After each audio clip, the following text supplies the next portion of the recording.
The galaxy had known peace for centuries, a fragile balance maintained by the Galactic Accord. But that peace shattered when the Xy'rath Hive emerged from the void.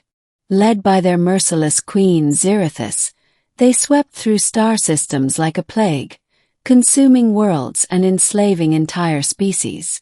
The Accord's fleets fell one by one, their advanced technology no match for the Hive's relentless swarms. The galaxy trembled and hope faded.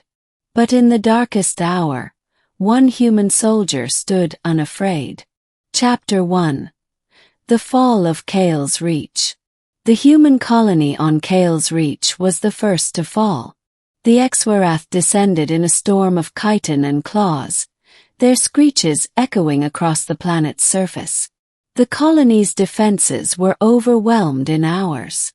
Survivors spoke of the Queen herself leading the assault, her towering form radiating an aura of dread. She was a nightmare made flesh, a towering insectoid monstrosity with eyes like molten gold and a voice that could freeze blood. The Galactic Accord declared Kale's Reach a lost cause. But not everyone agreed. Sergeant Marcus Drake, a veteran of the Terran Defense Force, watched the reports with clenched fists. He had lost friends on Kale's Reach, and he wasn't about to let their deaths go unanswered. When the Accord refused to mount a counteroffensive, Drake took matters into his own hands.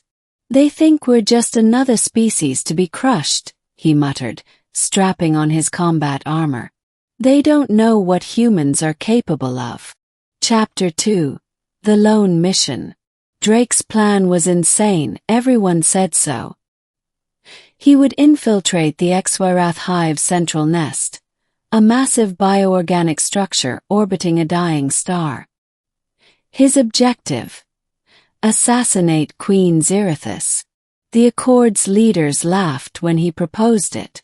"You'll die before you even get close," one admiral sneered. But Drake wasn't asking for permission. He commandeered a stealth ship, loaded it with enough explosives to level a city, and set course for the Hive. The journey was a nightmare. The Hive's defenses were relentless, and Drake's ship was battered and scorched by the time it reached the nest. He docked in a shadowy crevice, his heart pounding as he stepped into the pulsating organic corridors of the Hive. The air was thick with the stench of decay, and the walls seemed to breathe. Drake moved silently, his combat training keeping him alive as he avoided patrols of Xy'rath drones. He could feel the Queen's presence, a suffocating weight pressing down on his mind. But he didn't falter. Chapter 3. The Queen's Chamber. After hours of navigating the labyrinthine Hive, Drake finally reached the Queen's chamber. It was a vast, cavernous space, its walls lined with pulsating sacs of larvae. In the center, atop a dais of bone and sinew, sat Xy'rathis. She was even more terrifying in person. Her massive form loomed over him, her golden eyes locking onto his with an intensity that made his knees weak. But Drake stood his ground, his rifle aimed squarely at her. "You are brave, human," Xy'rathis hissed, her voice echoing in his mind. "But bravery will not save you." "We'll see about that," Drake replied, pulling the trigger. The shot ricocheted off her chitinous armor, leaving barely a scratch. Xy'rathis laughed, a sound that sent shivers down Drake's spine. "Foolish creature. Did you think it would be so easy?" Drake didn't answer. He dropped his rifle and activated the explosives strapped to his chest. The timer began to count down. 60 seconds. Xy'rathis's eyes widened. "You would sacrifice yourself. For my species. For the galaxy." "In a heartbeat," Drake said, his voice steady. Chapter 4. The Final Stand. The Queen lunged at him, her claws slashing through the air. Drake dodged, his training and reflexes keeping him alive as he danced around her attacks. But he knew he couldn't keep it up forever. The timer ticked down, 30 seconds. Zyrathis roared in frustration, her strikes growing more frenzied. "You cannot win, human." "Maybe not," Drake said, grinning despite the pain in his side where one of her claws had grazed him. "But I can make sure you lose." With 10 seconds left, Drake made his move. He charged at the Queen, tackling her with all his strength. They crashed to the ground, the impact knocking the wind out of him. Zyrathis screeched, her claws digging into his armor. 5 seconds. Drake grabbed a grenade from his belt and shoved it into the gap between her armor plates.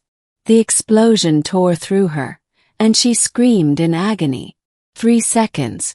Drake rolled away, his body battered and broken. He looked up at the Queen, her golden eyes dimming as she collapsed. 1 second. "For Kale's reach," he whispered. The explosives detonated. Chapter 5. The Aftermath. The blast tore through the hive, obliterating the Queen and her nest. The shockwave rippled across the galaxy, and the Xy'rath swarms, now leaderless, fell into chaos. Without Zyrathis to guide them, they turned on each other, their once unstoppable force crumbling into infighting.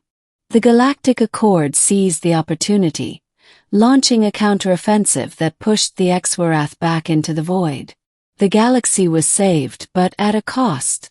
On Earth, a memorial was erected in honor of Sergeant Marcus Drake. His name became a symbol of courage and sacrifice, a reminder that even in the face of overwhelming darkness, one person could make a difference. And in the ruins of the hive, amidst the ashes and debris, a single piece of Drake's armor was found. It was scorched and broken but still intact. Etched into its surface were the words he had spoken before his final mission. "They don't know what humans are capable of." The galaxy knew now, and they would never forget. Epilogue. The legend lives on. Years later, on the anniversary of Drake's sacrifice, a young cadet stood before the memorial.